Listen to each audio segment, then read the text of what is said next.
Hello everybody, welcome back to another Dragonblade guide. My name is Doom, and today I'm going to be teaching you the most efficient way to get a 5-star mount for every type of mount. Now the easiest way to actually level up a mount is by getting the same variant or color of that mount and then sacrificing it to another same color or variant. For example, sacrificing a 1-star Black Pinto horse to another Black Pinto horse gives you 10 points instead of 1 point. The same rule applies for all other mounts. Starting off with the most common and easiest mount to level up by far, normal horses. Now, you can basically get a normal horse from anywhere. You can find most of them out in the wild since they're really common. You can buy some from the egg shop for 50 coins each. Since there aren't a lot of variants, you can get the colors you need pretty quickly. As you can see, I was able to go out in the wild and just kidnap this random bay horse. Because of that, I was able to get my bay horse to a 5-star pretty quickly. If you live in the plains like me, it shouldn't take too long to find the horse color you need and bring it back to your base. Moving on to our next segment, the fantasy horse.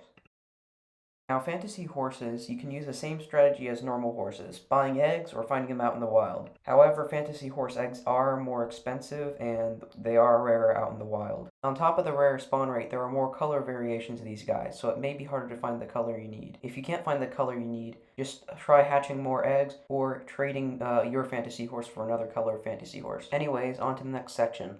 Now, Pegasi is where things start to get tricky, since eggs are fairly expensive and it's fairly odd to find them out in the wild. Now, as of now, the white and the midnight Pegasi count as fantasy horses, so you can sacrifice normal horses or other types of those older Pegasi to each other for points. As for the new Pegasus colors, I'd recommend getting the colors you need by trading or hatching eggs and then sacrificing the same color to same color.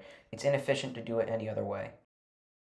Now moving on to our last section, dragons. Dragons are by far the hardest to level up, not only because they're the most expensive type of mount, but also because there's the most color variations of these guys. The cost, mixed with the over 20 colors, and the fact that it's nearly impossible to find one out in the wild, unless you get lucky and find one a player abandoned, makes it extremely hard to get the dragon colors you need to level these guys up, as well as making dragons time-consuming and expensive to level up. The best way to level these guys up would be to buy eggs and farm coins for more eggs, then either pray you get lucky and get the color you need, or trade the color that you don't want to a player who has the color you want. Trading in this game makes it a lot easier to obtain the stuff you need and get rid of the stuff you don't want. I'll be going over how to trade and the risks and the reward in my next video. As for the older Pegasi counting as fantasy horses, that's a bug that's going to be patched in the next update. Yumi, a mod for the Dragonblade Discord, confirmed this in my last video. Anyways, that's all I have for today. If you enjoyed the video, make sure to leave a like. If you want more guides and Dragonblade videos, make sure to subscribe. Anyways, bye!